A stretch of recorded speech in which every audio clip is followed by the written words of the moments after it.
প্রিয় দর্শক, আসসালামু আলাইকুম। সবাইকে শুভেচ্ছা। ইনকিলাব মঞ্চের মুখপাত্র ওসমান হাদিকে খুবই কাছ থেকে নিখুঁত ভাবে তার মাথায় গুলি করে হত্যা করা হয়েছে। এই হত্যাকাণ্ডের পরে বাংলাদেশের মানুষ খুবই ফুঁসে উঠেছে।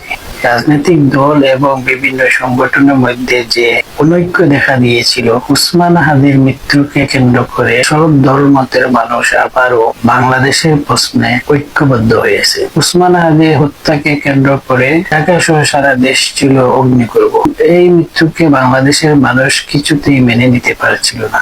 তারা খুবই ফেটে পড়েছে স্বৈরাচারের বিভিন্ন প্রতিষ্ঠানের উপর, যারা বিগত দিনে স্বৈরাচারের পদলেহন করেছে। স্বৈরাচার পালিয়ে যাওয়ার পরেও বাংলাদেশের রাজনীতিতে তাদেরকে প্রাসঙ্গিক করার বিভিন্ন ধরনের বয়ান তৈরি করার চেষ্টা করেছে।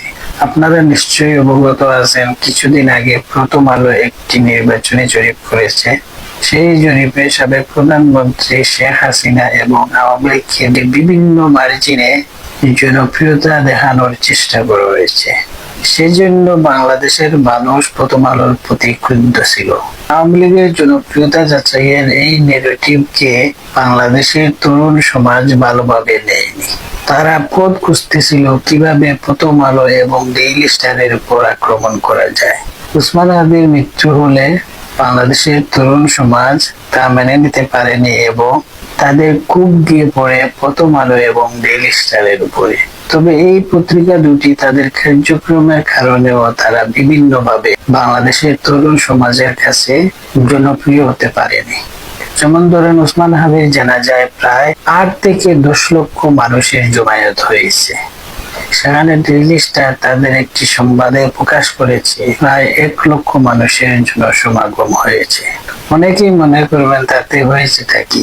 আমাদের সাধারণ মানুষের চোখে এটি একটি সামান্য বিষয় মনে হলেও এসব পত্রিকা তাদের সুদূর প্রসারী পরিকল্পনা নিয়ে এসব নিউজ করে থাকে। যেমন ধরেন, অতীতে শহীদ জিয়াউর রহমান সাহেব মারা গেছেন বা জেনারেল এরশাদ মারা গেছেন, অথবা নিকট ভবিষ্যতে কোন জনপ্রিয় নেতা অথবা নেত্রীর মৃত্যু ঘটবে, তখন টকশোতে এসে নিজ দলের টকশোবিদরা দাবি করবে আমার দলের নেতার মৃত্যুতে ইতিহাসের সবচেয়ে বড় জানাজা হয়েছে। তখন টকশোতে যা হয়, তখন যুক্তিতর্ক এবং রেফারেন্সের বিষয় চলে আসবে। তখন এই পত্রিকাগুলি তাদের শিরোনাম বের করবে এবং প্রমাণ হিসাবে এই রেফারেন্স উপস্থাপন করবে। এভাবে ভবিষ্যতে নেগেটিভ তৈরি করা হবে।